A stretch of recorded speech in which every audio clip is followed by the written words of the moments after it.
जी जल मुंहिंजी सिंध ते लॻल ही मुंहिंजी रिपोर्ट। खबरन जी तरफ।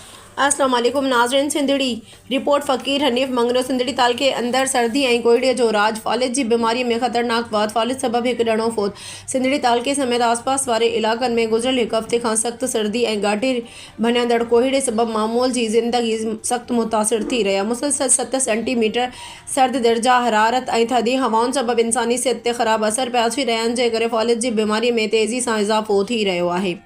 हिंगोर नोम ऐं उन जे आसपास जे इलाक़नि में सर्दी सबब 4 माण्हू फालिज में मुब्तला थी विया आहिनि, जिन मां हिकु ॼणो अब्दे सत्तार मंगणहार फालिज जी शिदत सबब फ़ौत थी वियो आहे, जॾहिं त बाक़ी 3 ॼणा मुख़्तलिफ़ अस्पतालनि में ज़ेरे इलाज आहिनि। फ़ौत थियल शख़्स जी ओचिते मौत सबब इलाक़े में ॾुख ऐं अफ़सोस जी फ़िज़ा छायल आहे। डॉक्टर जो चवणु आहे त सख़्त सर्दी दौरान रत जूं नलियूं सुकिड़जण सबब ब्लड प्रेशर वधी वञे थो, जंहिं करे फालिज जा इम्कान वधी वञनि था। ख़ासि तौर ते बुज़ुर्ग, शुगर, ब्लड प्रेशर ऐं दिलि जे मरीज़नि खे वधीक ख़तरो रहे थो। उते बीमारनि माण्हुनि खे सलाह ॾिनी आहे त गरम कपिड़ा पाए थधी हवा खां बचाव कनि ऐं वक़्त सिर ते बि जांच कराइनि।